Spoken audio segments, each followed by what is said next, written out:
All right, it was 0-3 last week, really 0-2. Stugotz and I coincidentally each had the Panthers. We went 3-0 the previous week, so it's definitely a tight race right now. Here's Stugotz with his pick and his Stu prop.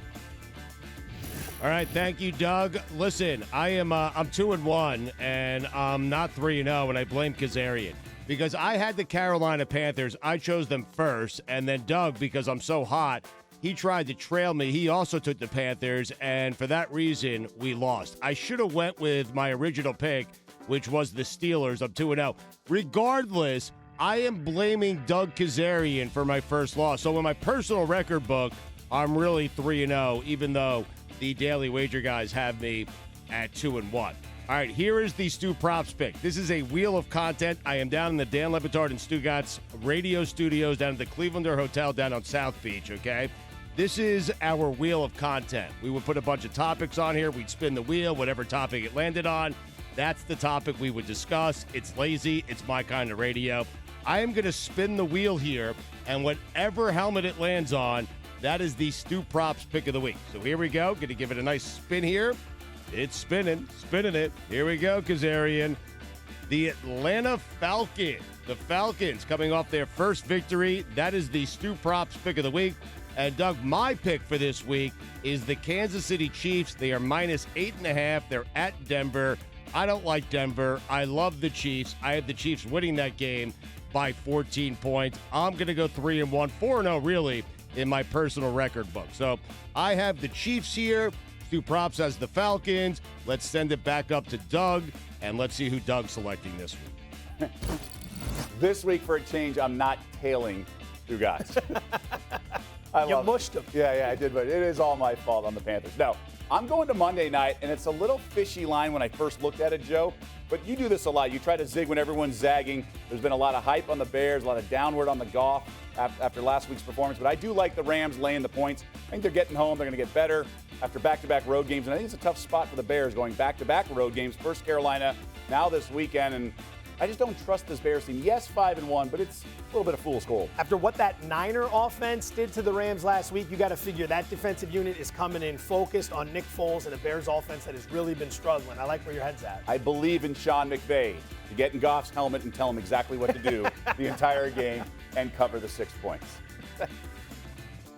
All right, it's a significant moment in the season because college football welcomes the Big Ten to the party this year. Tomorrow night on ABC, Michigan visits Minnesota. Wolverines have won their last 16 trips to Minneapolis, laying 3. And for more on this game and all things college football, let's go out to the Twin Cities, the site of College Game Day, and bring in the Bear, who frankly might have to go back into hibernation if the snow continues. Way too early, Bear. All right, lots of hype with Joe Milton about to debut for the Wolverines. Which side are you leaning in this game? Honestly, Doug, this is one of those games that I would hate to really have to wager on, all because it's on national television. It's a game you absolutely want to watch and maybe take a position live betting it. But at the same time, it's hard for me to have a super strong opinion going into this game because there's so many unknowns. We don't know about Joe Milton. We don't know about the new offensive line. We don't know about the young wide receivers from Michigan. What I do know, and if I had to play the game and you need to take a position beforehand, I would lean towards Michigan because these are typically the types of teams that the Wolverines under Jim Harbaugh beat. Against the top 10 teams, they're 2-12. That's well documented. But against those middling ranked teams, 11 through 25, they're 8-2. So Michigan typically does win these kinds of games. And I believe 8-2 against the spread as well in those matchups. All right, your favorite college football play though is in the ACC. America wants to know. Feed the people. It is. It's North Carolina laying the 15 against NC State. I think there's a little bit of a, wow, this number is really big. North Carolina just lost last week in Tallahassee, and NC State's 4-1. But if you look at NC State, Devin Leary's out of quarterback. You look inside their numbers somewhat. They beat a Wake Forest team that isn't very good. They beat a Pitt team that outgained them by over 100 yards. Virginia and Duke combined for 7 turnovers in the 2 games, and Virginia lost the starting quarterback during the game. Kind of reminds me a little bit of BC last week, where it might be a very trendy underdog that might be a very wrong side. I think the Tar Heels come out tomorrow and take care of business. Yeah, first glance, might be a lot of points in a rivalry game, but to your point, NC State without their starting quarterback. Now, for your best bet, I assume you're going to the pitch. Let's hear it.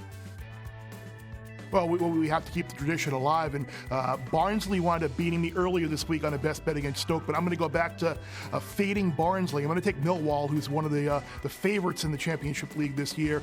Nearly missed a promotional playoff last year, but Millwall's a really sound defensive-minded team. Barnsley, before that 2-2 draw earlier in the week, had scored 3 goals on the year. They have a new coach, a new manager. They couldn't beat Stoke despite Stoke being down to 10 men, so Millwall's a much more defensive-minded team, and it feels like a 1-0 Millwall type win. You're a man of many talents, especially in the football arena. Bear, thanks so much. Travel safely. Thanks for watching ESPN on YouTube. For live streaming sports and premium content, subscribe to ESPN+.